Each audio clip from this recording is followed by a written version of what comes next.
जितने आस्था चैनल पर कथा सुन रहे हो, जितने फेसबुक और यूट्यूब पर सुन रहे हो, बहुत सावधानी से सुनना। तो जिनकी संपदा की कमी होती है, वैभव की कमी होती है, लक्ष्मी की कमी होती है, प्रतिष्ठा की कमी होती है, धन की कमी होती है, उसके लिए शिव महापुराण में ये भी कहीं नहीं लिखा कि तुम भगवान को 108 या 1008 बेलपत्र समर्पित करोगे तो शिव जी प्रसन्न हो जाएंगे। शिव महापुराण की कथा तो यहाँ तक कहती है, एक बेलपत्र की पत्ती को आप अगर बीच में से, एक बड़ी पत्ती, उसके बीच में दो पत्ती और दो पत्ती के बीच में जो गैप है, बीच पत्ती में इस पत्ती और दो पत्ती के बीच में जो जगह है, अगर आप इस पत्ती को यहां से स्पर्श कर इस पत्ती को यहां से स्पर्श कर शंकर भगवान के शिवलिंग पर अगर आप श्री शिवाय नमस्तुभ्यम कहकर, पंचाक्षर मंत्र नमः शिवाय कहकर, षडाक्षर मंत्र ओम नमः शिवाय कहकर यदि शंकर के शिवलिंग पर समर्पित करते हो तो वो 108 बेलपत्र का काम कर जाती है, पकड़ने का स्थान दे। हर जन्म के पीछे कोई कारण है। शिव महापुराण से एक बात अच्छी लेकर जाना, क्या चाहे राजा होए, चाहे रंग हो, गरीब होए, चाहे अमीर हो, प्रत्येक मनुष्य को भगवान एक बार संभलने का मौका जरूर देता है, और उस संभलने के मौके में जिसने चौका लगा लिया वो आगे निकल ही जाता है। आपको भगवान एक ना एक मौका जरूर देगा कि तू भगवान की भक्ति कर, शिव स्मरण कर, शंकर का गुणगान कर। एक लोटा पानी शंकर भगवान को चढ़ा, एक चावल का दाना समर्पित कर, उसका साथ एक पत्र में लिखा है, देखिए, दीपा चौरसिया, पान उमरिया, जिला कटनी से आए हैं। कहीं बैठी है? दोनों हाथ उठा दो एक बार। दीपा चौरसिया, पान उमरिया, जिला कटनी से है। इन्होंने पत्र लिखा है गुरुजी कि जिस मंदिर में शंकर नहीं है, उस मंदिर का चमत्कार क्या है। मैं अपना चमत्कार लिख रही हूँ। पूरी जगह पर मैंने इंटरव्यू दिया, आज तक पास नहीं हुई थी, पर एक चावल का दाना और एक पशुपति व्रत, पहली बार बाबा का करके आई और दूसरी बार जो इंटरव्यू देकर आई थी, मेरी गवर्नमेंट की जॉब लग गई है, उसके लिए धन्यवाद। बैठो बेटा, बैठ जाओ। श्री शिवाय नमस्कार। और एक और बड़ा सुंदर पत्र है, उसको भी सुनाई दे। राधा जी वर्मा आगरा, दोनों हाथ उठाओ एक बार। हर हर। आपने लिखा है, राधा जी, मेरे बेटे का संबंध नहीं हो रहा था, 8 साल से देखा देखी चल रही है, पर कोई योग नहीं था। गुरुदेव, एक बार टीवी पर कथा सुनी, आस्था चैनल पर। यहाँ तो मैं कभी नहीं आई, पर टीवी पर कथा सुनकर एक चावल के दाने का उपाय इसमें लिखा दे दिया। एक चावल के दाना पानी के लोटे में डालकर शिव जी को चढ़ाने का बताया था। उससे मेरी सारी तकलीफें भी मिट गई। और गुरुदेव, चढ़ाते चढ़ाते 21 दिन हुए थे और 21वें दिन मेरे बेटे का संबंध पक्का हो गया। श्री शिवाय नमस्ते। छोटा सा प्रैक्टिकल है, आप करके देखेंगे तो बाबा गोबर भंडारी वैसे ही भंडार भर देगा। थोड़ा सा प्रयास अगर आपके घर में गंगा जल है तो एक प्रयास करके देखिए। कोई कार्य के लिए आप जा रहे हैं और वो कार्य अटक रहा है, नहीं हो रहा, बहुत प्रयास कर लिया, बहुत दिन से लगे हुए कि ये काम होना ही चाहिए, ये काम बहुत जरूरी और होना ही चाहिए, नहीं हो रहा। एक कटोरी में गंगा का जल निकाल लीजिए और कटोरी में गंगा का जल निकालकर तुम्हारे घर में एक सिक्का पड़ा हो, 1 रुपया, 2 रुपया, 5 रुपया, कोई सा भी एक सिक्का पड़ा हो,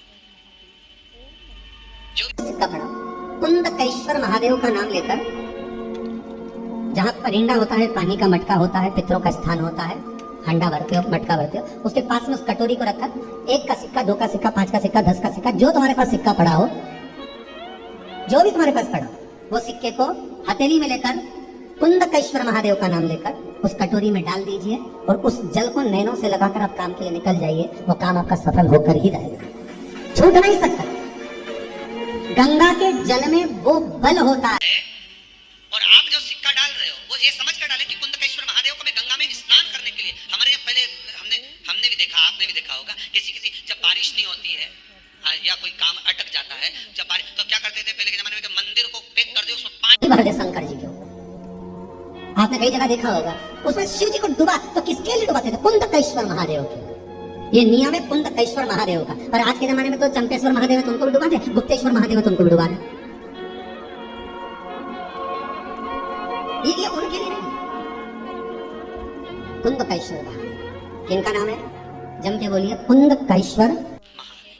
ये कुंदकेश्वर महादेव उस कटोरी में, उस बाटकी में सिक्के को और फिर जब आपका काम हो जाए, आप जिससे मिलने गए हो, जिससे काम की बात करने गए और काम हो गया, तो वो जल ले जाकर सिक्के के साथ, सिक्का तो डालो मंदिर में, कहीं दान पेटी आदि में, और वो जल भगवान कुंदकेश्वर के नाम से शिव जी को समर्पित कर दो। बाबा से विनती करो, बहुत बहुत साधुवाद है बाबा, आपने मेरी लाज रख ली, मेरी कृपा बनी रहे, बस ये सुख मिले। श्री शिवाय नमस्तुभ्यम। दर्शकों, हर हर महादेव। स्वागत है आपका अपने YouTube चैनल में। दर्शकों, इस वीडियो में आपको पूजनीय पंडित जी बहुत ही विशेष उपाय बताए हैं।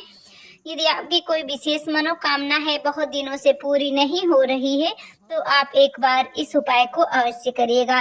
दर्शकों, जो भी हम आपको उपाय बताते हैं, पूजनीय पंडित जी की कथा सुनकर, समझकर और करके समझाने का प्रयास करती हूँ। श्री शिवाय नमस्तुभ्यम। हर हर महादेव। दर्शकों, जैसा कि पंडित प्रदीप मिश्रा जी बताते हैं, भगवान शिव को प्रतिदिन 1 लोटा जल अर्पित करने की सलाह देते हैं। साथ ही शिव महापुराण के मंत्र श्री शिवाय नमस्तुभ्यम का अगर 108 बार जाप करते हैं तो यह मंत्र इतना प्रभावशाली है कि इससे जीवन की सभी समस्याओं से मुक्ति मिल जाती है, घर में सुख शांति आती है। अगर आपका कर्ज चुकता नहीं है तो ऐसी स्थिति में ऋण से मुक्ति पाने के लिए मंगलवार को भगवान शिव को मसूर की दाल चढ़ाते हुए ओम ऋण मुक्तेश्वर महादेवाय नमः मंत्र का जाप अवश्य करना चाहिए। इससे जो आपने कर्जा लिया है उसे चुकाने में सहायता मिलती है। महादेव की कृपा से जो कर्जा है वह शीघ्र से शीघ्र चुक जाता है। अगर आपका बच्चा बहुत छोटा है तो आप उसे अपने हाथ से भगवान शिव को शहद चढ़वाएं, जिससे कि आपके बच्चे की चिड़चिड़ाहट दूर होगी और बच्चा शांत हो जाएगा। सोमवार के दिन महामृत्युंजय मंत्र का 108 बार जाप करने से, साथ में गाय के कच्चे दूध से भगवान शिव का अगर अभिषेक करते हैं तो भगवान शिव की कृपा से जीवन में प्रगति प्राप्त होती है और भगवान शिव आपकी सभी मनोकामनाएं पूर्ण करते हैं। जैसा कि आप जानते हैं कि बुधवार भगवान श्री गणेश का होता है और दूर्वा भगवान श्री गणेश को काफ़ी प्रिय होती है। ऐसे में अगर आप दूर्वा का एक उपाय करते हैं तो आपके घर में धन की कभी कमी नहीं होती है। भगवान श्री गणेश की पूजा बिना दूर्वा के पूरी नहीं होती है। दूर्वा अन्य देवताओं को भी चढ़ाई जा सकती है। पूजा पाठ में इसे काफ़ी पवित्र माना जाता है। दूर्वा की उत्पत्ति समुद्र मंथन के दौरान हुई थी, इसलिए इसका काफ़ी महत्व है। ऐसी स्थिति में पंडित प्रदीप मिश्रा जी कहते हैं, अगर आपके घर में सुख समृद्धि की कमी है तो आपके घर में सुख समृद्धि हमेशा बनाए रखना चाहते हैं और धन की कभी कमी ना हो तो दूर्वा का एक आसान सा उपाय आपको ज़रूर करना चाहिए। किसी भी बुधवार को या शुभ अवसर से पहले भगवान श्री गणेश की पूजा करें और उन्हें दूर्वा चढ़ाएं। इस दूर्वा को पहले अपने घर की चौखट पर स्पर्श करा लें और पैसे रखने के स्थान पर इसे आप रख दें। ऐसा करने से आपके घर में कभी भी धन की कमी नहीं होगी। उपाय बहुत छोटा सा है, लेकिन इसका जो प्रभाव है वो बहुत ही प्रभावशाली है। इससे आपके घर में कभी भी धन की कमी नहीं होगी, सुख समृद्धि का वास होगा।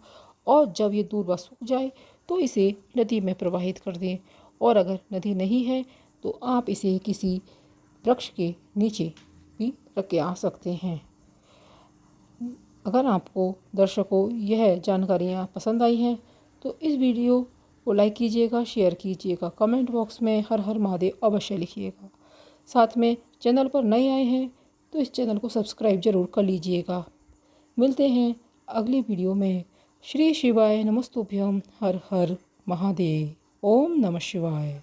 ओम नमः शिवाय।